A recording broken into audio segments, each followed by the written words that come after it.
I'm going to go ahead and take this aid and then decide like, okay, I'm not going to go to school. Oh yeah, totally. Well, the difference, no, because then they would end up anyway with the, if it's a loan, right? If it's a grant, They'd have to pay it back. But if it's a loan, they're gonna have to pay it back. So if they're real students, they're gonna be stuck with the student loan. So got it. I think that's the difference. Yes. So in regards to ghost students, it basically is a fake identity, a fake person. Yeah. And that way it's not traceable for whatever grant or at money least to that, them, but it could be traceable to someone else. It can be a stolen real identity. person. It can be a stolen identity, unfortunately. Today on We Time Convo, we're talking about a growing scam in schools called ghost students. Fake enrollments are being used to collect financial aid, sometimes even using stolen identities. And it's causing big problems for real students and schools alike. And joining us to break it all down is Natalie, who's ready to share insights and unpack what this means for students everywhere. Natalie, I don't know if you know this. I know Debbie and Irene know, but I went back to school this year. Oh, I didn't know that. Yeah. So I went back. So happy. Yes, I went back to community college, and I am taking 3 classes right now. I'm very determined to get my associate's degree and then in 2 years and then transfer out. So I'm really excited, but I was having a lot of challenges because I went to college 20 years ago and I had Haley. And I went to the same school that I went to now back then, but I had to drop out because financially I couldn't do it. Mm-hmm. Even with my fee waivers, I had to pick up another job to be able to provide for Haley. So I didn't go to school. So 20 something years later, I said, hey, my kids are older. Why not? So I applied for local community college. And luckily they were able to apply the credits that I made 20 years ago. Nice. Yes. Wow. Yeah, they applied it. They pulled up my transcript and everything. I'm a proud 44-year-old college student. So I took one class during the summer, got an A in the class. I started off with a 4.0. Good. But when I was talking to my counselor, she goes, Liza, she's like, you need to apply for fee waivers. You need to apply for scholarships, grants, whatever you need. And I didn't even think about it. I'm like, oh, well, she's like, just apply for it. And if you get it, you do. If you don't, then you don't. So luckily I was able to qualify for my fee waivers, which was great. My classes were paid for. And I qualified for a Pell Grant. You do? Yes. And I was shocked. I didn't even know anything about this. I was like, oh my gosh, like I essentially get paid to go back to school, which was great because one, I can buy myself a new laptop. I don't have to work, a second job as much anymore because I have enough money to pick up more classes. Nice. Right. So it was just such a huge financial relief for me because one of the biggest reasons why I put off going back to school is because the cost, right? Of course. It just goes up and up because when I went over 20 years ago, it was $11 a unit. Right. So, and I'm a single parent. So it was great. So I finished the summer class. I started fall classes and I get a notification from the financial aid office at the community college I go to. And they are denying my grant for the fall semester. And I'm like, why? They just, Did you not reapply? Because you have to reapply. It's a new school year. They initially approved me. Okay. And they gave me funds for my summer semester. And then going into fall, they overlooked my records and they were like, well, we're not going to continue with your Pell Grant. I was like, I was just approved. Like, what's going on?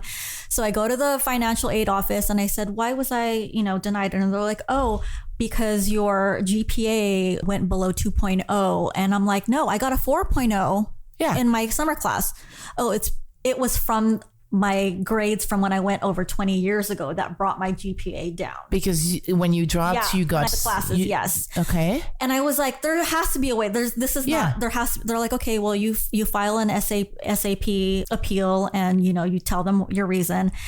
I do all of that. And till this, they keep coming back and asking me for more evidence for this and that. And they're just giving me a really, really hard time about it. And I'm wondering, what the heck? What is going on here? It's very frustrating because I'm trying to go back to school and my grades from 20 years ago is being counted against me. Yeah. Right. And like, long story short, I'm still fighting with financial aid about it. Yeah, I'm still in an appeal. They want to ask me for my identity. They keep asking me this and that. So going into this topic, which is probably the reason why they're giving me a hard time, is that Irene gave us this article about ghost students. So reading into it, I read that a lot of students now are applying for college, being awarded a Pell Grant or financial aid, and not going to school. They're just taking the money and not going to school. So I think they're making it harder for me right now because of all these scams that are going on. Yeah, I'm sure. Yeah, so it's very interesting because I went back to school a year ago when I left my job at the high school, and I go to a community college that offers free tuition. Yeah. So we do not have to apply for financial aid because it's actually free tuition for everyone. There are a few criteria. You have to live within a certain boundary of our city to get it, but it's completely free. But what I've noticed, and that's why I was surprised when you reached out to me to talk about this, is the community college I attend, if you don't show at the first class, you get a warning. And if you don't show the second class, you're dropped from the class and your financial aid is not doesn't get dispersed and anything. So even though we don't pay, there are still students that are eligible for financial aid that allows them to buy a laptop or other things, right? So they would not get that because they would get dropped and they would not meet the criteria to get the grant. So I was really surprised when I read the articles about those schools that said that up to 90% of their student body actually doesn't really exist and never show up. And I'm like, why aren't they dropped? But why aren't they dropped? That's what I don't understand. The community college I attend, they drop you, and the professors are super strict. If you don't show up, you get an email the first time and you're told you're going to be dropped, and you actually get dropped. So why can't the other colleges do it? It's just wild to me. And now that you mentioned that, I actually physically go to school once a week. And the first day I went, it was packed. Like, there were students being turned away. And then I'm in my third or fourth week in.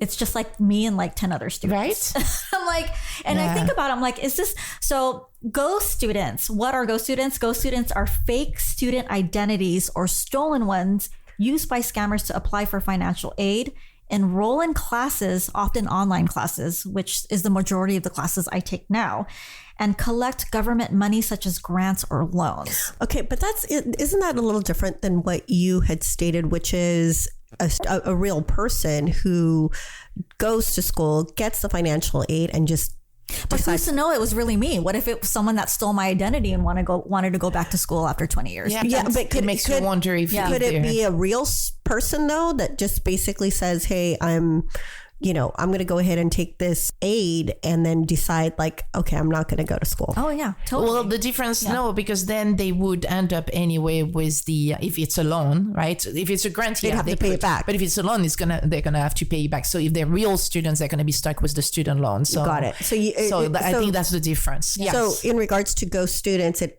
basically is a fake identity, a fake person. Yeah. And that way it's not traceable for whatever grant or at money least to them, but it could be traceable to someone else. It can be a stolen identity. Person. It can be a stolen identity, unfortunately. To be honest with you, when I did the whole grant thing, it was easy. They, other than my social security number, they didn't ask for anything else. I did because you did the FAFSA, right? I did the FAFSA, but I did. After I filed the SAP appeal, I did have to physically go in there and show my ID and show my identity. Yeah. But FAFSA is easy to apply for. It is. I was surprised that I was like, wow, this is so easy. It's very easy. It's less than 10 minutes to do the FAFSA. And I have a fee waiver, and they're essentially giving me money additional on top of that, So reading this, I'm like, wow, this, you can easily be scammed out of. Yes. Financial aid money. But whose fault is it? That's a good point. Yeah. Exactly. So whose fault is it? Is it the system's fault because we don't have enough proper guardrails in order to avoid this? Or is it because, people are just much more well versed in how to do this and therefore we just haven't caught up? Or is it the lack of rigor?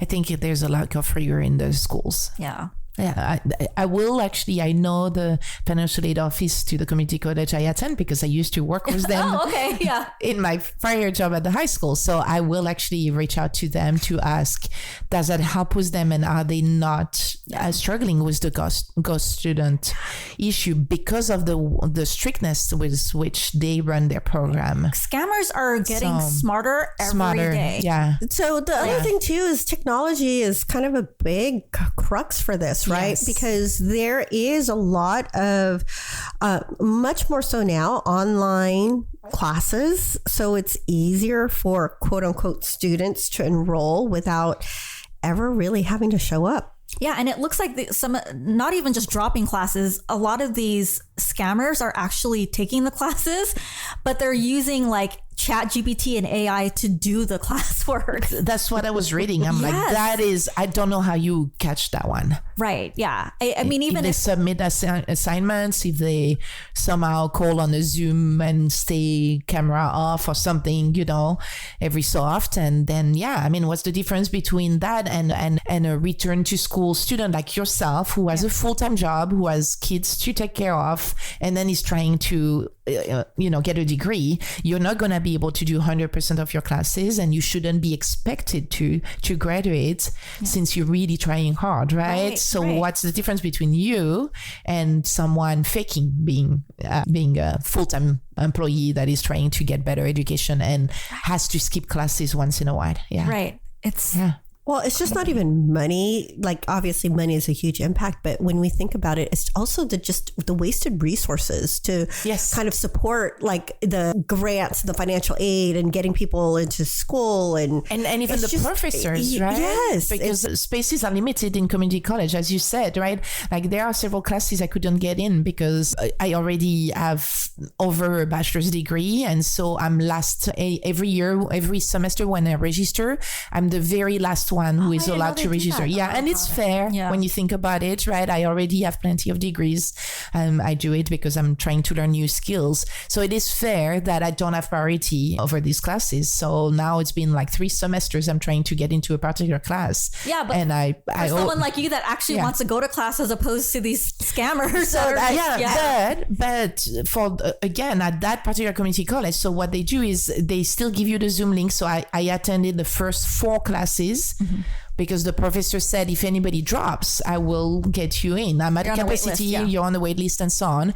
But it wasn't like up to the 4th class, there was full attendance from her fully registered students. And I mean, some had the camera off. So now I'm thinking there could have been a few ghost students for all I know, because the professor called out to a couple of them and they said, oh, my mic is not working. And so on. And I want to believe it was true, really. But that's true that now that I think about it, out of those 40 students, there were 3 or 4 that made no verbal communication with us. So maybe, maybe. But I feel like their system is pretty good. So I'm going to reach out to their office to see if they're struggling with that. Yeah. And like in places like California where we live, community colleges are reporting millions of fraudulent applications and enrollments being reported. And that's very scary for, because, Ava is going to be going to college soon. And it's okay, like now does she have to compete to get into community college? With those students, And there's impaction, right? All through our public system, community, UC, CSU, all 3 have impaction. So it's really hard to get into classes, even if you get into the school. Well, yeah, definitely. With real students, they can lose that access to classes, like you mentioned, right? And finding upper level or required courses, I mean, that's challenging already, but it is such an impact with these ghost students. And when you think about just like the consequence of having it, a lot of the victims, their identity has been stolen. And as you guys know, then you start looking at, maybe not getting that loan that you're looking for, or now having to prove that you don't need to pay back that debt. And so, it definitely harms their credit. And then another impact is around the financial aid programs losing money. When we think about our taxpayer money, our federal grants, those could have really helped students who really needed it. Like you? Yeah. So it just increases that barrier for legitimate students like you needing to go through that whole process of verification and those extra steps. And it just really slows things down. And sometimes, eventually it just makes it harder. Right. For you. And so, I would imagine that also is exhausting. Yeah. So, I mean, after reading this, it makes me feel a little bit better about my situation. Like I know why there's a holdup. I know why they keep asking me for things, and it just makes me feel a little bit better. But it is really concerning. It's really concerning that this is what scammers are doing now. They get better and better, and hopefully schools start they catch on and they have more stricter laws. Well, stricter identity verification, right? Yeah. So again, which I think they do have that government issued photo ID, but yeah, it's tough. And then especially with the environment that we're in, you no longer need to be physically there. Right. And so anytime you kind of take that away, there's so many people are so creative. And I think we just need to get ahead of that curve. Right. Right. But it is unfortunate because it's our school system and our educational system, and people really need this stuff. Yeah. So it sucks. Yeah, I mean, scammers, why don't you just stick to sending emails saying that you're from Nigeria, like you're a Nigerian prince, and stick to that. Scam was that? Don't Facebook. Touch our students, please. It's crazy, but I mean, and it just takes away from asynchronous classes to me. I rather learn in person. That's just how I rather learn. But unfortunately, because of my schedule and I have everything going on, I have to do asynchronous classes. But I don't know if I'm going off topic, but it's funny because, when you do asynchronous classes, your teacher always wants you to have these discussions with other students. Yeah. Mm-hmm. And you read these discussions and I've used Chat GPT so much that I'm like, this is fucking your answer is Chat GPT. I can tell. Yeah. I'm like, this is not a real, but when I type my essays and when I type my answers and I don't, the only time I ever use Chat GPT, because I want to do this on my own. This is why I'm going back to school. I want to learn on my own. I want to be better. I like to learn new things and I do everything on my own, but I do use Chat GPT to help me outline things, to help dumb things down for me and for me to understand in a way that I can understand, which is great. That's what Chat GPT should be used for at school. But I am reading these answers, but when I submit my answers and I'm like, oh my God, are they going to think that I'm Chat GPT? Because of the way that I answer questions and things like that. So it is really scary. But you also read these answers and you can totally tell it's a copy and paste. Oh, that's sad.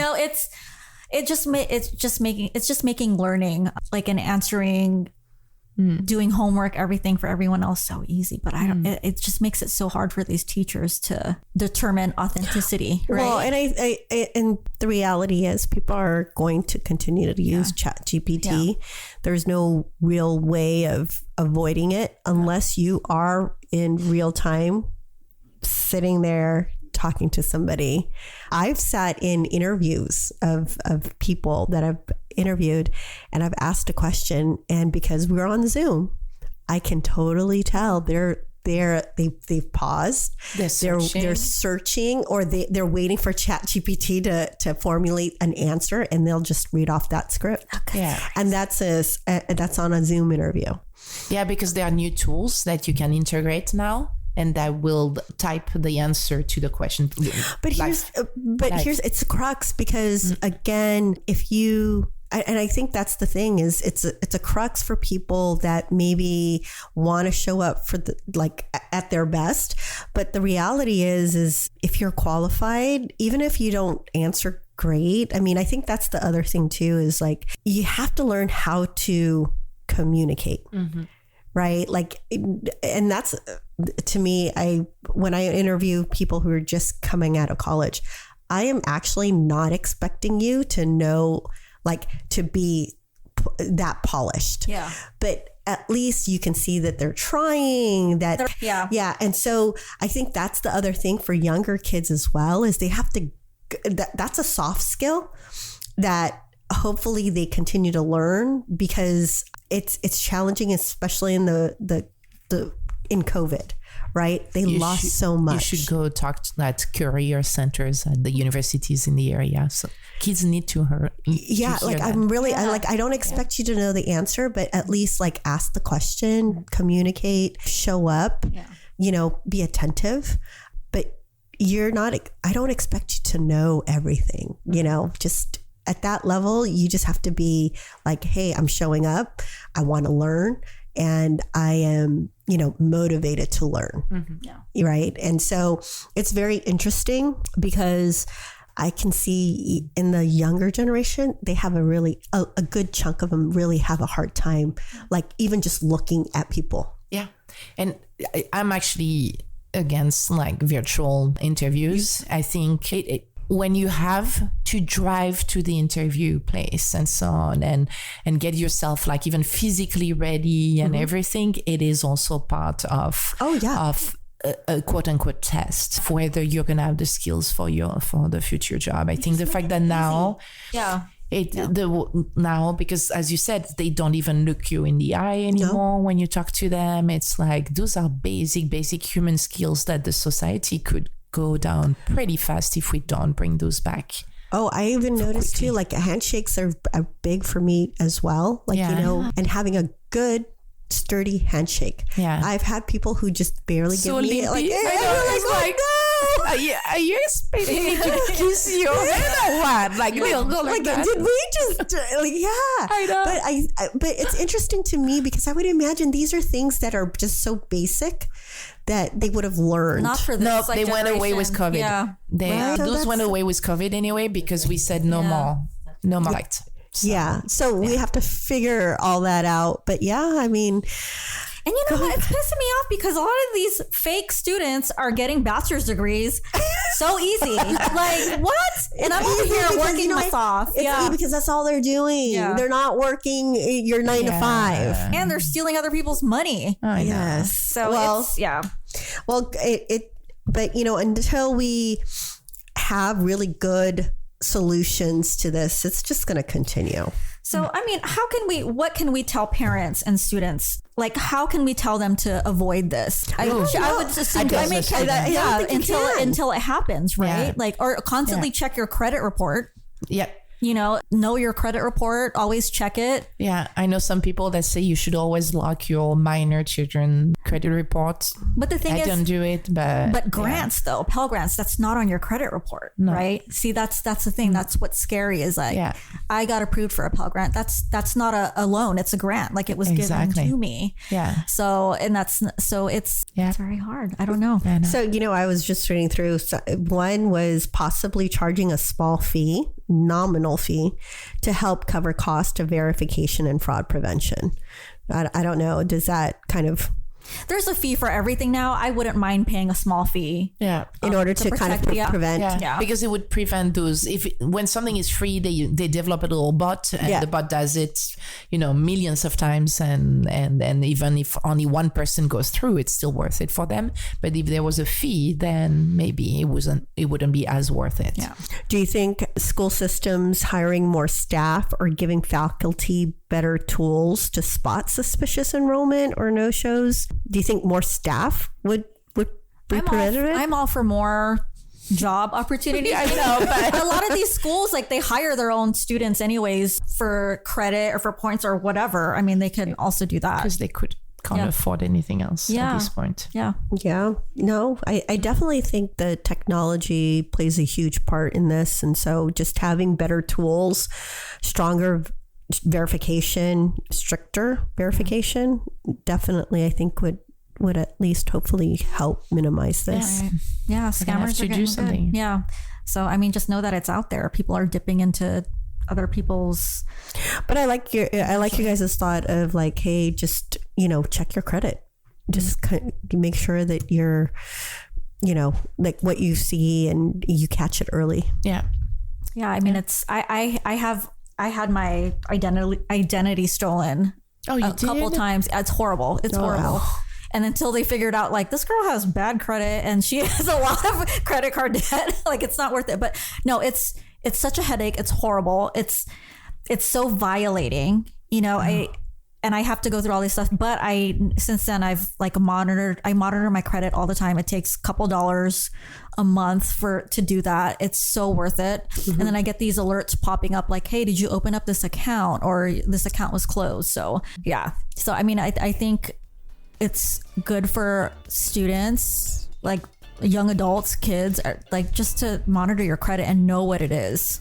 Yeah, that's a good point. Because there's a lot of scammers out there and they're getting very good. When I went to the Philippines, I had somebody hack into my phone they were receiving my text messages and phone numbers. So they were, so they were going online and actually getting verification codes sent to them. Oh my gosh. And I didn't realize that until I got back from the Philippines, that's what was happening. So it was horrible. It was such a nightmare.